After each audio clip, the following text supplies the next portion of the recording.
At first, our model of the labor market said that all workers would be paid the same for working the same job. But this doesn't quite hold up, and we can see this very quickly by looking at the real world. We talked about compensating wage differentials so far, which suggests that workers are paid differently because their jobs are different. But workers themselves are also different. We talked a little bit about workers with different skill levels. Now we're going to dive into those differences in this chapter about education and the formation of human capital. Some people naturally have different skills that help them stand out. There are plenty of these skills, whether it's something directly related to the job or just related to the person's own personal life.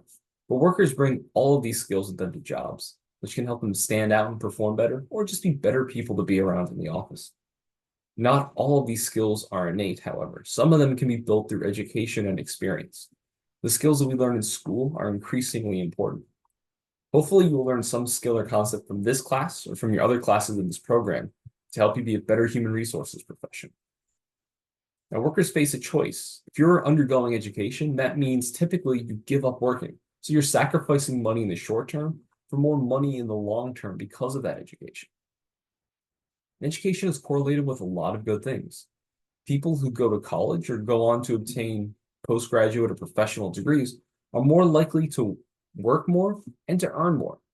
Something that we're going to talk about in this chapter is how much of a result of this, these improved outcomes will result of the education itself versus the people, their innate skills.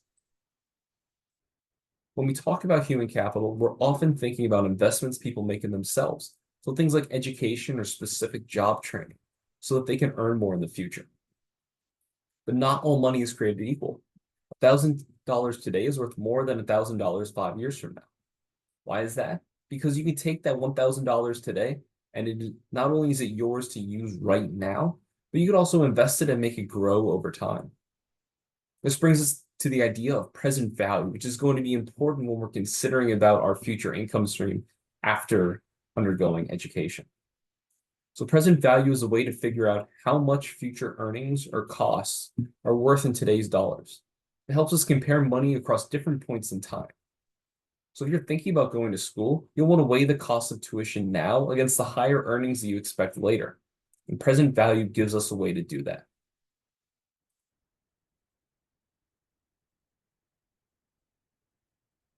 If people with more education earn more and have higher rates of employment, why doesn't everyone just go and get more education? Why do some people choose to drop out of high school to work? Or why do others stay for over 20 years through graduate school and don't start working until they're closer to 30? The idea of net present value can help us understand the choices that these different individuals make. We assume that individuals choose the amount of education that will maximize the present value of their lifetime earnings. In this case, education is only valued for its ability to improve your labor market outcomes. We're not thinking about the enjoyment of learning or anything like that. So let's think about a very pragmatic 18-year-old kid. He's about to graduate high school and faces a choice. He can graduate and start working, or can go on to college, take 4 years of college, and then after that, begin working. We're going to assume, in this case, that the only way to build human capital is to go to school. Let's say that specific employers require a college degree, and none of them are offering on-the-job training. If he starts working right away, he can get a job at, say, the lumber yard doing physical labors and earn the wage WHS, which can be represented right here. Throughout his career, he's going to earn that wage, which, is not too bad, especially when you're looking down here, 18, 22 years old, fresh out of college, decent amount of money for a kid like that to earn. But he can increase how much he earns by going to college. So the wage down here, negative H, this represents the cost of going to college. It's like the tuition that he's earning, or the earnings that he's foregoing. But then after that, once he graduates at 22, this will be the wages that he'll earn, W college. So during the first 4 years, again, he's paying the money to the school and doesn't earn anything. But then after graduating, he starts earning this higher wage. Let's say he gets an office job and compare that to the potential job he could have gotten at the lumber yard.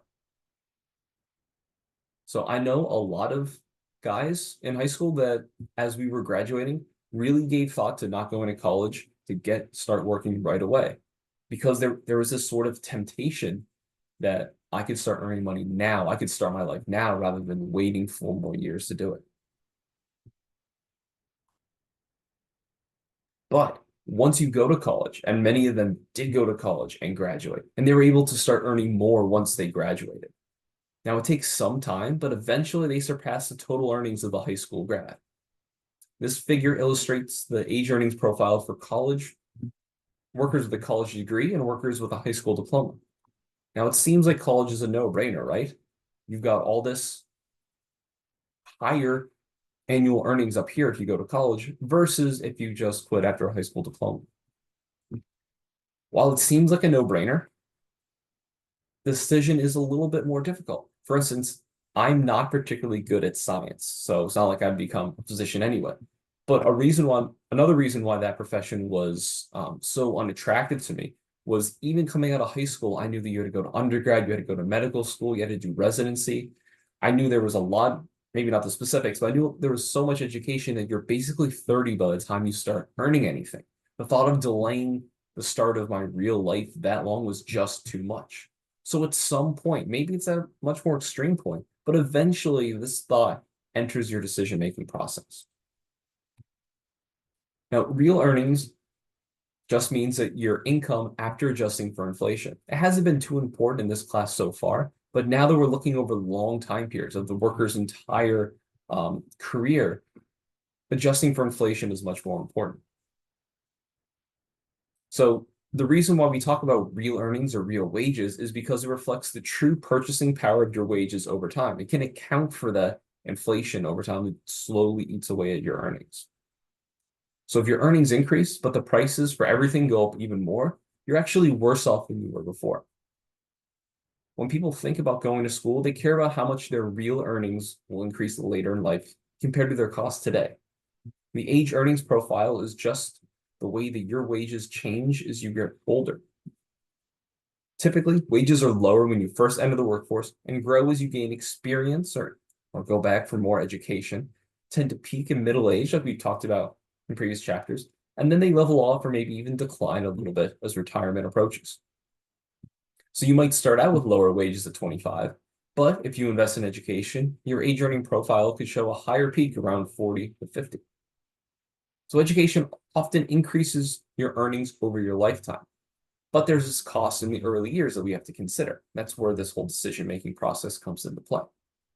Now, the discount rate reflects how much someone values the present over the future. So if you have a high discount rate, it means that you care a lot more about what happens today than what happens tomorrow. People with higher discount rates are less likely to invest in education because the costs are immediate. So things like tuition or foregoing the income while you're in the education program. And the benefits, the higher wages, are much farther in the future.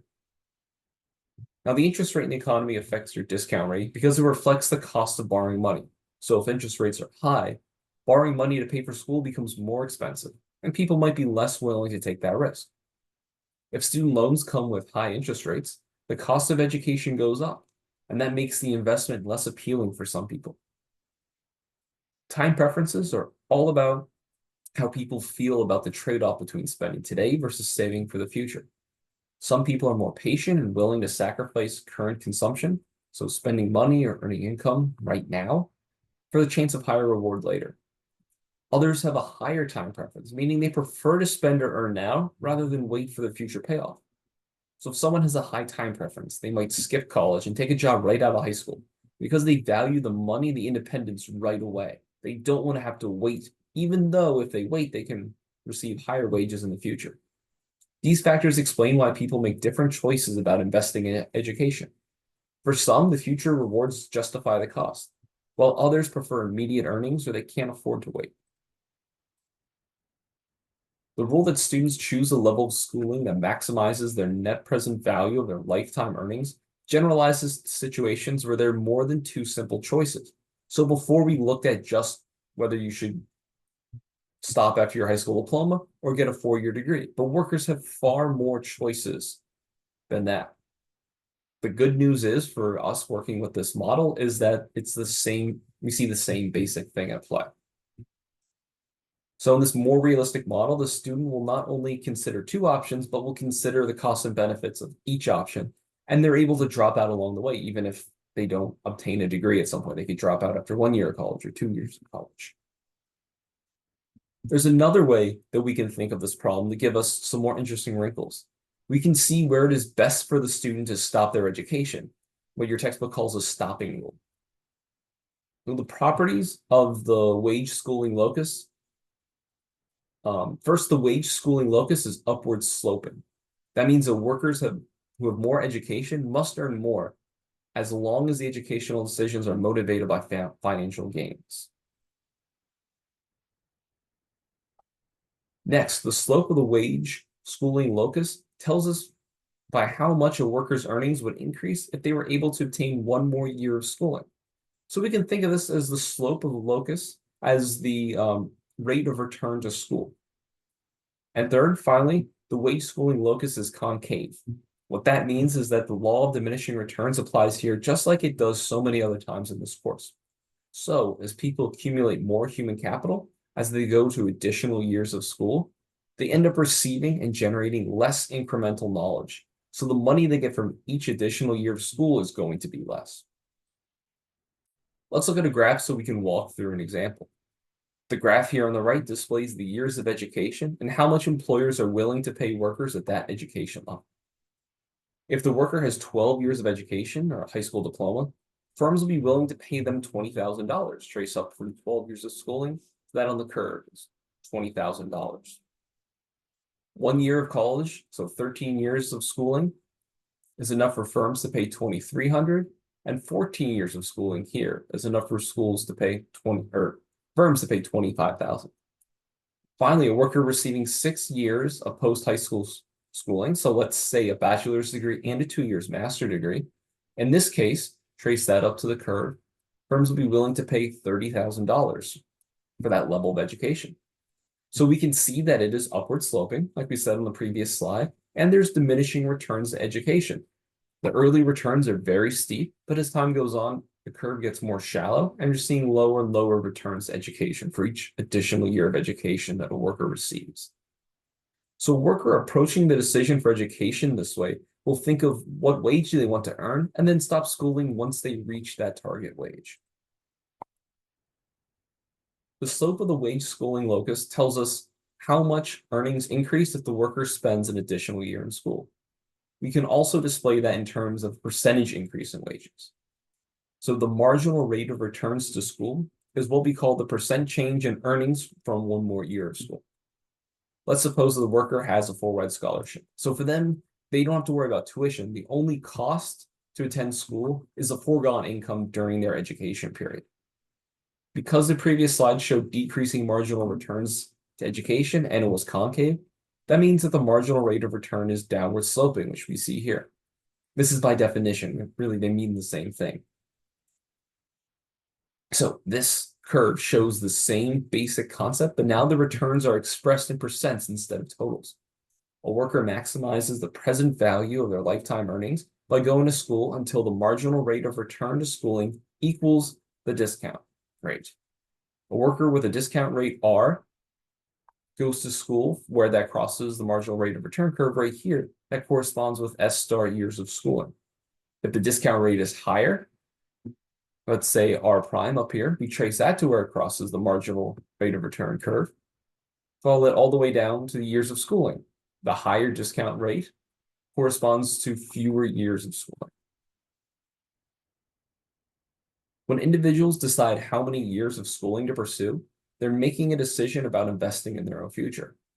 But not everyone views this decision the same way because people value the future differently. This is where our discount rate comes in. So remember, it tells us how much a person values the future benefits relative to today's costs. So let's compare two people. In this example, it's Al and Bo. Al had a high discount rate, so dropped out of school after 11th grade. But Bo stuck it out through high school and he graduated. So on the left, we see the marginal rate of return to school. Al here has the higher discount rate. Here's Al's discount rate. We see that corresponds to 11 years of schooling. Bo, on the other hand, had a lower discount rate. When you trace that over, that corresponds to 12 years of schooling.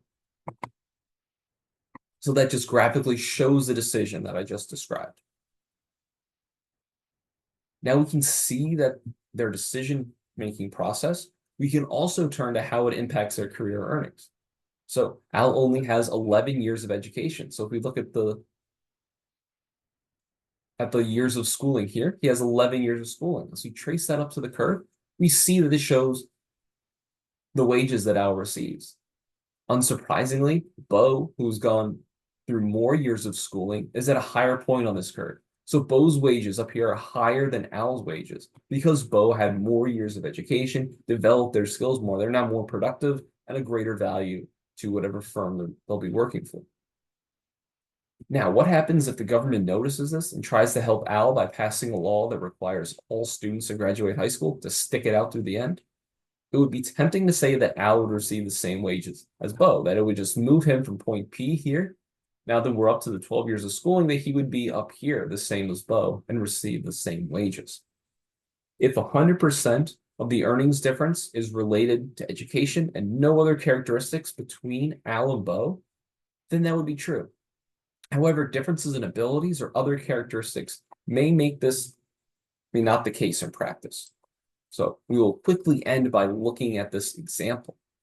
Because so far, we've been assuming that our workers' productivity is only determined by their education. We've assumed everything else about the workers are the same. However, workers with the same educational attainment may still differ in their natural abilities. Some may have skills that are just better suited to the job, while others may have worse skills that make them less well suited to particular jobs. So let's look at an example where two workers have the same discount rate, but they have different natural abilities. People with higher natural abilities tend to get more out of each additional year of schooling. They can acquire knowledge and skills more easily, and as a result, they earn more in the labor market for each extra year they stay in school.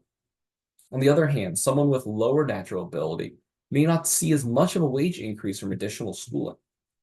So in practice, they tend to choose to invest less in education, even if their discount rate's the same.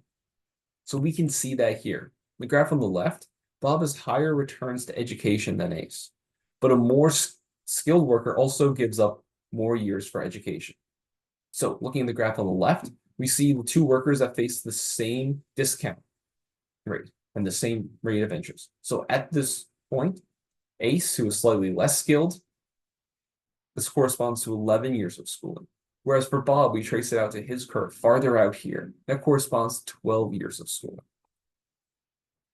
So even at the same discount rate, Bob still chooses to spend more years in school because he's on a different curve. He has a higher marginal rate of return to education. When we look at the graph on the right to see the effects that this education has on Bob compared to Ace, we face an issue just trying to work this out. So before we assumed that both workers had the same skill level, so they would have the same curve. Bob and Ace would both be up here. But that's not the case now because Ace doesn't have the same skill level as Bob. So each additional year of education to him is less worthwhile. So let's look at Ace. Starting out right here with 11 years of education, this is the wage that he would receive. Again, much lower than what Bob is receiving with his high school diploma. Let's assume that this law passes. After it passes, Ace is now required, or someone like Ace is required to go to school for all 12 years, graduate with their high school diploma. Because Ace is on this lower curve, even with the additional years of education to bring him in line with Bob, he's still earning this wage, WAce, which is much lower than Bob's wage. The additional years of education is much more valuable to Bob because Bob's skill level helps him learn more while he's in school. Now, unfortunately, our model does not allow us to distinguish between the two causes of Bob's increased wages, the earnings for education and the higher returns for each year of education. When we're trying to understand the impact or the effect of education on workers' earnings, we can't distinguish what part of it is due to natural skills and ability versus what part of it is due to the education itself. So we can't assume that simply passing a law to require Ace to get his high school diploma would make him earn as much as Bob. In reality, it's likely that he would earn less, like we see here. So now it's going pretty long. I'm going to stop the lecture here, and we'll pick up with the second half of this chapter in the next lecture.